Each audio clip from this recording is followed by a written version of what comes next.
Live from New York. Yes! It's a show that may or may not have shaved their head. Wow. If they could get an appointment with their hairdresser, we'll find out. For the audience, can you tell what happened? Why is the camera on me? Late Dude, last, let's because show you're all the of only us. one wearing Show a all of hat us. on the program. You guys claimed I'm not allowed to shave my head without Correct. your permission. I then got a call from one of our bosses that he pretended he was joking, but he was not. No. When he said, check your contract. And as it turns out, That'd be amazing. I'm actually not allowed to get a facial tattoo or shave my head. Anything like that, you have to get permission Shave for. your So this is the best I could do, America. I'll just wear a stupid ponytail all day because I'm covered in shame and regret and financial insolvency. It's the closest I can come to paying my debts without losing my job. Also, for the record, Whit, if I want to get a Drake May face tattoo, you cannot stop me.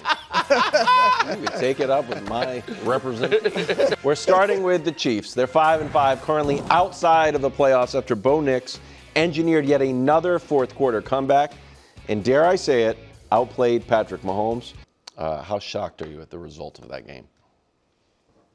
Dismayed. Oh. Completely. All right, enough of the gibberish. Wait, I haven't even said anything I yet, have been bro. waiting years, Wilds. All of those FTF bowls where my Ravens let me down. Years, I say, not months. Years. I know. Drop the banner. No, you have. Brew, you need to press it. Brew is going rogue. If Drop the banner. What is the? That's what you said 3 days Tough ago. one. I will guarantee Chiefs win and Mahomes outplays Nick Wright. It's probably a misquote because I doubt I said will. I probably said I guarantee. But, There is no way. Okay. Something in that family. So I was as good. evidenced by that. I feel good. I was shocked because they lost that game so many different times. Mm-hmm. Listen, Denver was better. Denver outplayed them. The most absolutely shocking piece of it was Bo Nix played a better overall game than Patrick, which I did not think was possible, and it happened, but fair is fair. I've watched every game of Bo Nix's entire career.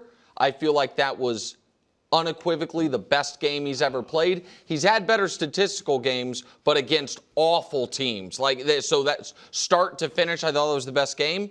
And what made it so painful, KW, was start to finish, there were moments the Chiefs come through that they didn't.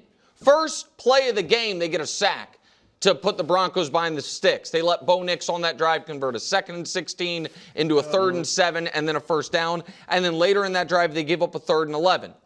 First offensive drive of the game, second play, Worthy's open for 6. Just straight open. In your opening script, Mahomes overshoots him. Back-to-back drives inside the 15-yard line. They settle for field goals. In the second half, they would have had a 1st and goal from the 2 in a 6-6 game. Jawan Taylor's a foot in the backfield, flag, and then Mahomes throws a terrible pick on 3rd and 11 or 3rd and 14, whatever it was. In a 6-6 game, you don't have to press like that. Yep. It would have been nice to score, but 3 points is what you needed. And then the 3 most painful parts of it. They have the ball up 3 in the fourth quarter. Mm-hmm. They go 3 and out. They have the ball tied in the fourth quarter with 4 minutes left. What Mahomes and this Chiefs team have made a living on for a decade. Got the ball 4 minutes, good job, good effort. Yep. We win. Go 3 and out. And then, after all that, there's 2 minutes left. Denver is in a 3rd and 15. Credit to Scott Kazmar for pointing this out. Over the previous 2 years prior to this year, the Chiefs gave up 2 3rd and 10s. 3rd and 10s in the fourth quarter of 1-score games. Over 2 seasons, they gave up 2. This year, they've given up 4. The Justin Herbert one in week 1. Jalen Hurts got him with 1. There was a penalty on Trevor Lawrence pick in that comeback with a penalty to give it to him. And then that 3rd and 15 against Bo Nix to get the ball back, and you give it up. Like, they deserve to lose. I hate it. It's painful. It's not who they've been for 8 years, but they deserve to lose that game. Yeah, and I talked about this at times last year of would they lose their mystique? I think there were games coming up, and I was like, well, if so-and-so beats them, they'll take that mystique from the Chiefs. And nobody did it until the Super Bowl. But that mystique seems to be gone. And in fairness to Denver and a credit to them, under Sean Payton, they haven't bowed to that mystique. You know, Payton has not been afraid of them. Last year, they obviously played them tough, beat them without Mahomes. Payton was talking trash at halftime. Yeah, I mean, so, but that for other teams, particularly next week, we'll see how Indianapolis responds. But that mystique being gone is some of what we're seeing now. And the Chiefs last year, we know they were 10-0 in one-score games. This year, they're 0-5 in those games. And Mahomes, you brought up, he has to be, look, we all know how great he is, but he has to be better this year. Like that interception, you said it cost them 3 points. It was tied 6-6 early third quarter. Obviously, it cost them at least 3 points. But then Denver went down and scored their only touchdown of the game, so they go up 7. And that's the second. He's thrown, 6 interceptions this year, I think. That's the second one that arguably, like, cost them a game. Because Jacksonville, when the pick 6. And listen, you could argue that the Philly one did as well at the goal line, but that wasn't his fault. I mean, that was right. But there have been 3 interceptions right around the goal line that flipped games. One, I do not put on him, but like that is potentially the difference between the Chiefs being 8-2 and 5. And again, the Chiefs this year, Brew, are compared to at this point last season when they were 9-1. The Chiefs are averaging more points. Right. They are allowing fewer points. They have a better offensive and defensive success rate, and they have a better plus-minus. And so they are like it's that just is those. It's the one. Right, score but game. I am not. I believe that's what football is. Like I am not going to sit here and be a hypocrite because last year, like when we talk about the Eagles, you'll probably be surprised. I will be very complimentary. I believe that the folks that try to small sample size football are just wrong. That there is a real skill to coming through in those moments and not making the critical mistake. And I don't think it's like, just regression to the mean. Right now, this team is getting in its own way, in a way last year's team, which was not as healthy or as talented as this year's team because of the personnel, found a way not to. And let me give some credit to Denver. Because, I mean, obviously the Chiefs losing is a huge story, particularly in this show. But Denver now 9-2. Bo Nix not only outplayed Mahomes yesterday, this is the second straight game they've played against each other where I think he's outplayed Mahomes. These are their numbers. Remember last year when they lost 16-14 on the block punt? Nix's numbers were better than Mahomes' in that game. I mean, Nix played really well, and typically they would have won that game had it not been for the great block punt. But you look at the numbers, passer rating, touchdown interception ratio, yards per attempt, everything for the most part is in Nix's favor. Now, he has not been good in most games through 3 quarters, but he is clutch. And look at, you mentioned these passes, Nick. Look at these 2 passes. I mean, this is the last minutes of the game, and he makes this 20-yard pass. That's 3rd and 15. It's 3rd and 15, and you get him off the field, you probably win the game. And you got to give him, but like I said, give him some credit. And then this one, to get to the Chiefs, to get to the Chiefs, I think this is the one to the 15-yard line. 32-yarder to Troy Franklin. I mean, that is a great pass. That's the last play of the game I saw. That is a wonderful pass. Threw it in the right place. And so you got to give Bo Nix credit. I still haven't seen the field goal. I listened to it. That play you just showed. That happened. I grabbed my keys, grabbed 75 cents to buy a cigarette, and you didn't think there could be a second straight block I listened to it I listened to it as a just in case. But no, I haven't seen the field goal. What are you about? And to look, do? bad news. They beat you without Pat Surtain, their best player, and Alex Singleton, their leading tackler. At the same time, this is a little glass half full because That means they're more dangerous than the Ravens, who little says bit. the most dangerous team. out of every team not in the playoffs, Well, yeah. but for like they've yet to beat a playoff team alongside the Saints, the Cardinals, the Titans, the Jets, and the Cowboys. But Those are that's the a weird teams that one have because not- they've beaten Detroit and they've beaten Baltimore, who are favored to make the playoffs, but are not currently in the playoffs. Yes. So still That's a bad odd list. as it is. Yes. At the same time, I don't think it's like. I think they're going to make the playoffs. I think they're going to be dangerous in the playoffs, and I don't think any of us would bet against them in their first playoff. Well, are we going to do the? Is it time to panic? Do we want to do that now? Sure. Because I We'll think move that's what that conversation. Oh, I'm sorry. We can't do it yet. Why? I was trying to like land the plane softly, and now the producers are in my ear saying, "Not yet." We have a Why? special guest, unfortunately. If this is Greg Jennings, who Even wasn't worse. even here, oh, sweet Christ, man. This guy's got a lot of, a day after Justin Herbert throws for 80 yards. It's a lot of. I just wanted to be on the winning side of the table. Here we go. So we have another. First place Bears, first place Patriots. Nice win. Ravens on the rise, baby. Nice win for your Ravens. Nice ponytail. Listen, I think no one is going to say that the dynasty is over, but one thing did officially end on Sunday. This hurts me too. What is it? Sorry. T3 man lives! The tackle that meant absolutely nothing.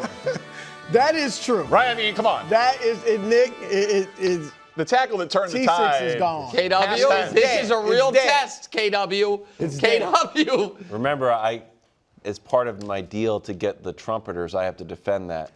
I think you're wrong. I think T3 the man. tackle that turned the tide is, much like a tide. Comes in, comes out, You can't comes back judge again. it until. I'm back. Yeah, thank you, KW. Let's zoom out. Well Chiefs done. are I'm 5 with you. I'm More with of Danny Parkins at 5 o'clock.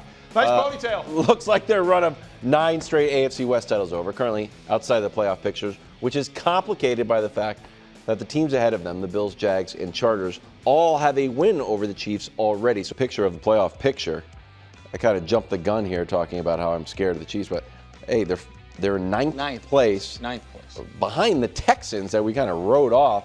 At the same time, if I'm the number 2 Patriots, I do not want to see them at all. Of course. What's the question, KW? Are you panicking? Or is it time to panic? Are we nearing time to panic? You sadly see these stories sometimes with pro athletes. You see them a lot, lottery winners. People who grew up in very meager means and were fine, were happy. You know what I mean? Like they were living their life. Yes. And then got incredible wealth for a few years or a decade or whatever, a period of time, and then lose the wealth and they can't remember that they used to be able to, they were happy before the money. Like that they even though they had lived that way, they can't. That's how I feel looking at tiebreakers with the Texans and the Jags. I grew up in that world. We're like, can we scratch our way into the playoffs? Like, I'm trying to figure out, like, if this team loses and this team wins, it's good for us to make the playoffs. That was my whole life as a Chiefs fan, and it was fine. But now I've had 7 years of eating caviar. Yeah. And I'm not built for this world anymore. I'm not.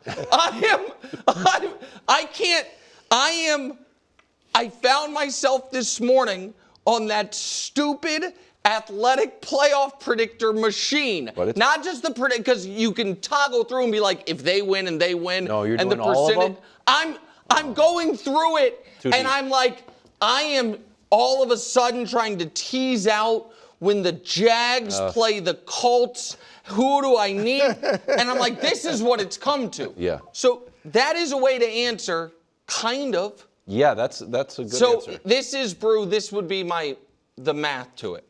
They have 7 games left. They are favored in all 7. Whether they should be or not, they are. If they go 7-0, obviously they're in. If they go 6-1, and that would mean they finish 11-6, they almost assuredly are in. 5-2, it gets dicey because they don't have these tiebreakers. Yes. And 4-3, they're done. They're out. They're not making it at 9-8 with the bad tiebreakers. Yep. So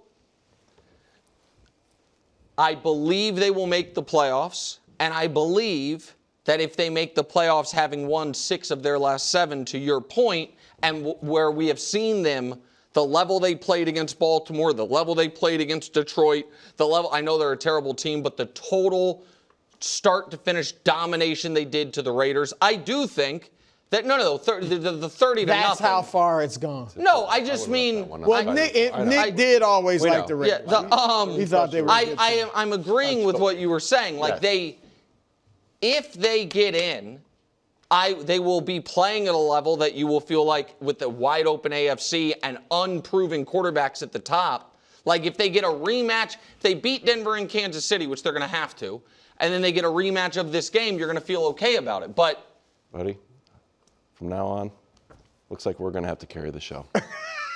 What?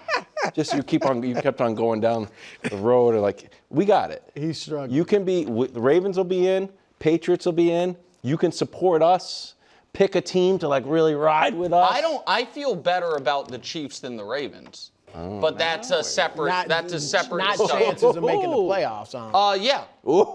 Yeah, because that's the one tiebreaker the Chiefs have. Now I know you're I'm counting on them your winning hopes the is the division. Yeah. Well, I am, and I alluded to this last week. If they lost this game, which they did, I would for the first time this season think they might miss the playoffs. And I am now at, Nick, and this probably isn't high enough for you. I feel like 55% that they will make the playoffs. Like 45% that they won't. What did you say that your athletic playoff predictor 57 said? right now. Is that what it is? Okay. Look, I think, like I said about the Ravens, that Chicago game coming off the bye was, to me, that was their season. If they won that, I'd feel good about them. If not, I feel like next week's game against Indianapolis, which obviously is a good team, to me, that's the season for the Chiefs. Like if they win that game, I'll feel like, okay, they'll be fine. They'll right the ship. If they lose, it's not just the math. They'll be 5-6. They'll, like you said, if they won out from there, they'd be 11-6. But I would feel like if they've lost 3 straight games, one of them coming off a bye, 2 Daniel Jones would be the 3rd straight loss, I just wouldn't think they're good enough to win out. You know, I mean, Houston, not that they're a very good team, but their defense is kind of like Denver's, and C.J. Stroud will be back by that point, presumably, and then they'll still have the Chargers and the Broncos again. So I would think they're not going to win out, and their record just won't be good enough to make the playoffs. I think it's probably going to come down to the Chiefs and the Chargers for the final spot, which also, and I'm not trying to get too far ahead of us, but I just want to plant my flag on a potential interesting moment. The Chargers' final game of the year is against Denver. Now, Denver maybe will be super incentivized to win because they're trying to get the 1 seed. We'll see how that goes. It's also in play that Denver has the ability to keep the Chiefs out of the playoffs. Oh, wow. Yeah, like again, it would have to be. If Denver had wrapped up the division, right? If Denver, they would have to be a very narrow spot of they've wrapped up the division, can't get the 1 seed, and then be like, we don't care if we're the 2 or the 3, whatever it is. I don't know, but I just know that that Jags game is right now the fulcrum of the season because because they lost the tiebreaker and the Jags. I mean. By the way. Sorry, you want to end it? Give me this. Sure. This is an outrage. It didn't feel right. Thank you. Get rid of those. Let's move on. All right, let's head to Philadelphia, where the Eagles hung on thanks to either excellent defense, an offense that does just enough, a will to win, or a bogus pass interference call. I like that. News today, Lane Johnson, Liz Frank out 4 to 6 weeks. It's tough. Brew, That's a big deal. I have the Eagles going back to the Super Bowl. Should I feel better or worse after last night's game? You should feel fantastic. Fantastic. You don't? Not necessarily, no. Why not? Am I being set up for something here? Definitely, but you can't see it coming, so go ahead. You obviously are being set up. You don't feel good. They just beat the Detroit Lions. Held them to 9. They averaged 30. They held them to 9 points. The defense is great. What's not to like? The defense is great. Defense wins championships. I love everything about that. At the same time, I'm an Eagles guy because I'm a Jalen Hurts guy.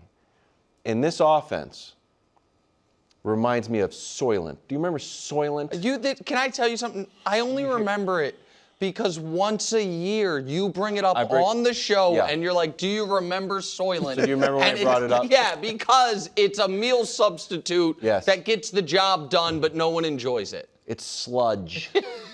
It's green sludge that's popular in Silicon Valley. Yeah. And it's got all the vitamins and minerals you need, and you take it and I think you squirt it into your mouth like one of those applesauces for children. And it works. But there's no joy in it. Okay. And it's not exciting. It's just You know when the joy comes? When you wake up the next morning with energy. That's when the joy comes. And for the Eagles and their fans, you know when the joy will come? When they win back-to-back Super Bowls. You think this team is winning back-to-back Super No, Bowls? they weren't my prediction, but I think they're certainly capable. Look, enough of the hand-wringing over the Eagles. Yeah. All right? They have beaten the Chiefs, the Rams, the Buccaneers, the Packers, and the Lions. I mean, what are we talking about? I'm not caught up on style points. Okay? If you want your food to look all pretty and cute, then fine. I'm not style. But I'm it big gets on the job real done. points, It gets too. the job They scored done. 26 points over the last 2 weeks. And they've walked away held with 2 wins. Super Bowl contenders to 16 I points. just like complimentary football. That's all. I like all three Jalen Hurts phases. and crew haven't shown you enough times that they can score when they need to. Why? Because you know what Brew's trying to do. Hey. You know what Brew is trying to do. He don't even care. You heard him. Hey. If somebody was trying to take your girlfriend and you were like, hey, whatever. You don't want her. Brew. Do you want the Eagles? First of all, the Patriots are my wife. There we go. Okay. The Eagles are exactly. I don't even want to go down fun this weekend road. in Vegas. It's just a friend. Yeah. Listen, I'm telling you. He gave me the Eagles last year. I'm telling you, Brew is known the last couple years for having his NFC Super Bowl pick start looking a little gamey and then swooping in from one of ours. This is really an indictment on the Packers. That's a right. show format. Correct. I mean, a little bit. We'll get to the Packers later. Can I say one thing about the Eagles? I just know the Eagles are apparently available. Yeah. All right. I'm still with the pack. But They totally are, as I've been saying, last year's Chiefs, for good or for bad, where they keep winning and people – now, last year's Chiefs seem more united, but where they keep winning and people keep saying, I didn't like how they won, and the internet whines about bad calls or missed calls that didn't actually matter. Like, so that was a terrible That call. pass interference call at the end was terrible. But Jared Goff was not about to all of a sudden to start playing well. And so I'm not defending the call. Right. What I'm saying is there is just a lot of similarities to me of the defending Super Bowl champion not giving you the warm and fuzzy feeling it gave you the previous year, but their schedule's been a gauntlet. They keep winning football games, and people keep complaining about it. With that said, the offense has been brutal, and Lane Johnson for years has been called the most important player on the offense. I mean, I understand it's the quarterback, and so I do think Lane Johnson being out, if he is out for the playoffs, it would change what I think about their chances. But if they have such a lead in the division, it doesn't. Like, if he's just out 4 to 6 weeks, which I don't know if we can trust the reporting these days, but if it really is that, then they can deal with it. They've got Cowboys up next. Welcome back to the show. Greg Jennings is here. Brew's Ravens predictions keep on coming true. Defense only allows 9 points. I'm not counting the pick six, but that's not your fault. Right. Baltimore escapes with a win over the Browns to get to 500. The Browns, I don't know how good the Browns are. Brew, do you feel better or worse after yesterday's game? All right, first of all, shout out to my hometown Cleveland Browns. They are the toughest, most ornery to-win team you're going to find. And I mean, that sounds, I mean it. I mean, that's Myles Garrett's one of the greatest players in the over history that of football. team. Yes, like, they are legitimately one of the They greatest some players ever. hardcore dudes, but, you know, enough about the Browns. The box! Oh, the box is back. Why? Thank you, Brew. Hubs. You guys know that every week I'm going to break something else out of the, you know, my attire, my bit. But I got to be honest. I actually moved a little further away from the robe yesterday. Wow. I almost took the Jordans off. No. All right? Yes. Because that, look, Greg knows this more than either of us, any of us. A win in the NFL is a win.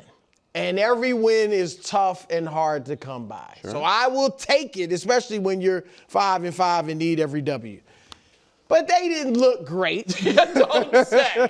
Now, what I will say, though, is this. If one of their areas needs to look bad, right? Because with the Ravens, it's been something. It's the special teams. It's the penalties. It's the defense. The defense obviously playing well. Special teams and all that's been fine. It's the offense right now, and in particular, Lamar. Yeah. Yesterday was his first 0 touchdown, 2 interception game ever, which is saying a lot. What's this, his 8th, 9th year? And so I'll say this, though. If one area is not playing well, I would like it to be the offense because I have the most confidence in them turning it around. That's right. Like, I feel very strongly that Lamar, Derrick Henry, and company will get things going offensively. So, with that said, I will take the win. The robe, not yet. That's for darn sure. But 5-5, still feeling good about them, and they'll keep moving toward super. I feel extremely confident they'll win the division. Even after the Steelers got a win yesterday. Yes. Okay. But right now, they do not look like a Super Bowl contender. Correct. Even if the Chiefs, by some way, don't make the playoffs, the Ravens don't right now look like the team that's ready to take the torch. So they still have a ways to go, but I think they'll get there. Yeah, interesting to me, like you talk about their offense. I'm just going to talk strictly about Lamar Jackson. He can't play like that. And there's a couple levels to this. Not only, obviously, the interceptions, and regardless of how they were Right, 'cause they weren't thrown, all his the fault, tips, whatever. It is what it is. The frustrating thing to me when I watch this amazing, electric player that we've not seen in our game, Michael Vick, obviously, closest thing to him. He doesn't use his legs anymore. He just does You not. think he's 100%? I don't care, Wiles. Okay. And I'm going to tell you why. I don't. Close enough. I'm going to tell you why I don't care. And I don't mean I don't care if he's not 100%. Yeah. I don't care that if he isn't 100%, he doesn't even show the thought of using his legs. Because he has to understand he is the biggest and greatest threat that the Ravens have. I get Derrick Henry, and we all want them to run the ball and their identity and all the things. If they are going to throw the ball at the level that they are choosing to throw it with Lamar Jackson, and he's going to choose to extend plays the way that he extends plays and still take those hits, use your legs. Just use your legs. Extend the play forward. Be run, a scramble. threat. Yeah. Be a threat and impose your will on the defense to now make them pay attention to what you are and have always been as a running quarterback. I get it. They don't like that narrative. Yeah, but part of one of the reasons, and this is where I'm not trying to have a big holistic Lamar combo here. But remember in the offseason when they were like, if you remove running, Lamar's the greatest the passer of the football of all time. And I had the crazy take. I'm like, I don't know. Peyton Manning was pretty good at throwing the ball. Drew Brees. I think it is disingenuous for some of the biggest Lamar fans to pretend as if his prodigious passing numbers are not in part because people defend him in a certain way because he's so great with his legs. That is not a knock. Right. That is a compliment. That is, he has a trait unlike any other quarterback we've ever seen that forces defenses to play a certain way that he then, I guess, to your example, Vic had the trait as well. And with respect to our dear friend Michael Vick couldn't take advantage of those passing looks the way Lamar can. But if defenses start to say, he ain't running, then all of a sudden he gets defended a little differently. And if he doesn't counteract that by them being like, I'm now going to run, it's a problem for them. Yeah. So here's the point, and I said it maybe oddly, because I guess I do believe the Ravens have a higher percentage chance of making the playoffs than Kansas City because they have the two paths. They could theoretically be a wild card, but they also, the division winner, they could get in with 9 wins while the Chiefs can't get in with 9 wins.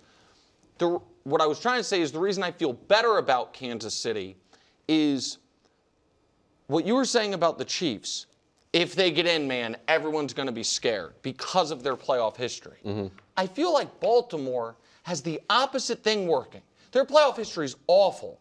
So they need to be rolling. You don't look at the Ravens, to me, and feel like, oh, they snuck in, they backed into the playoffs, but luckily they're going to flip that playoff switch. You need to see the offense humming, the defense. You need to see them playing well, and I haven't seen it from them. I haven't seen them play a complete game all year. And Lamar hasn't been the same since he came back from injury, so that's all concerning. Robe next week quickly, Brew, against Tyrod Taylor and the Jets. Doubtful. Okay. We finally got to see Shedeur on the field. The results, mixed bag. He threw a pick, took a few huge sacks. Also was a great defensive play away from throwing a game-tying touchdown. Your reaction? First of all, I wish people would do a better job at not making utter fools of themselves in relation to this story. Like Stefanski says, acknowledges Shedeur, that, those are his first team reps. And people that know better are acting like that's insane, criminal. Thank you. When that is simply how it works. Thank you. And again, I understand why it is the media's job to educate the fans that hey, and I'm not trying to from on high, but we have insight to how these things work. Once the season starts, the backup or third string is not going to get reps with the first string ever. No. And we knew he didn't get it in training camp. So this isn't a grand, he was third string quarterback being treated like third string quarterback. So that's first of all. Second of all, the best defense of Shedeur is, guys, the Browns might just have no idea what they're doing in relation to this position at all, and we'll see how it plays out for him. He's now going to get his chance because I don't think most guys don't clear a concussion protocol within a week. So now he will get reps, certainly in practice with the ones. He will get a Raiders team that might have been overvalued by some, and we'll get to see him with a full week of practice, whatever it is. But he looked in this game like a player that was not ready. He played like a guy who, that's why he had an unseated Dylan Gabriel, who has been the worst starting quarterback in the league so far this year. It doesn't take a grand conspiracy, and folks in the media who know better but have been just so warped by what their Twitter algorithm rewards are doing, in my opinion, Greg, the fans a disservice here. You're spot on. You're absolutely spot on. As a former player, my job if I were ever in this position or when I watched guys who were in his position, when you get the opportunity, you must be ready. Especially it's paramount at the quarterback position because we all understand any moment, any play, any hit, it can be your turn. And to have made some of the statements that we've heard him make, and I'm going to make this just solely about Shedeur. Some of the statements that he has made about other quarterbacks in this league and he would be or he feels like he should be playing or he's better than some of the guys that have been playing thus far. And then to get an opportunity and to show that, I was disappointed. You thought it was worse than just a rookie out there for the first time. It is a rookie out there for the first time. We haven't seen a rookie quarterback that has not been a top day 1 draft pick, top first round draft pick, being treated like this.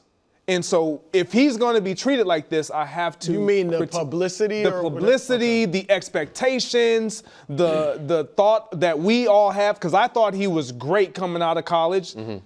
However, when I watched yesterday, he validated everything that Kevin Stefanski and that staff has positioned him, where they've positioned him. 3rd string, not ready, needs more work. Because when I watched the game, the greatest, and maybe you can fault some coaches, I don't know, but the greatest tool that a young quarterback has when he's thrown in a game is his cadence. Your cadence. Especially when you're not your escapability isn't that of the guy that's across the field from you in Lamar Jackson. Use your cadence. You already hold the ball a long time. You know that they're going to try to pressure. It's what coordinators do to young quarterbacks. They try to confuse them, muddy the picture for them, and yet it was almost like he wasn't ready for it. And it was so disappointing because he's had time to learn, to sit behind Flacco, not mobile at all, so you know he's going to use his cadence. You know he's had an opportunity to at least watch, even if he's not under center with those ones, pay attention, be attentive to detail, and when your time comes, you can't miss like this. You can't miss. Well, to your point, 4 for 16 is what he was. That's the worst completion percentage of any passer who's attempted 10 or more passes in the last 4 years in a single game. So it was bad. I agree with everything you guys said. And this is pure speculation. It looks to me in this situation like the owner of the team, this is from just reading what's going on and from, again, I'm speculating, but from stuff Kevin Stefanski is saying and stuff. It looks like the owner forced them to draft Shedeur, and then earlier in the year said, I want to see him play too. And it looks like Stefanski resents that, which is understandable, right? You're the head coach. I determine who plays, when they play, and stuff like that. And it looks like either because of the resentment or just, to Greg's point, maybe he sees in practice he's not close. This kid's not close to being ready. And as bad as Dylan Gabriel has been, his operation looks smoother than Shedeur. It looks good until he throws the ball. Yeah, I mean, that's really what it is. Yeah. Like, it doesn't look like he's not prepared or not ready. And maybe Stefanski's seeing that, and then and because it hasn't really prepared him, because you don't prepare a project necessarily, and as you said, backups don't get those things anyway. So here's where I see this going. Whether Gabriel's ready or not, and he probably won't be, if you're Stefanski now, start Shedeur next week. They play the Raiders, a bad team. If he cooks, which probably is unlikely, but let's say Shedeur cooks, then you have a decision. Then you have something, and you keep playing him. Like, you're looking for a quarterback. So let him play a few more games if he cooks. If he doesn't, if he goes out there and looks horrible again, then either immediately after the game or eventually you'll bench him, but everyone will see he's not ready. And the distraction of you got to play Deion Sanders' son, you got to play Shedeur goes away because everybody will see he just wasn't ready to play. So I want to just add this last piece. This next game against the Raiders is going to be so important for Shedeur because I don't want to make it unfair. The game plan wasn't for him. So you come in and you still have to be ready. So now you get the week of practice. If you are to be the starter, it's going to be all towards you, and you should be able to perform at a better rate than what we saw yesterday. I didn't know he thought it was that bad. I mean,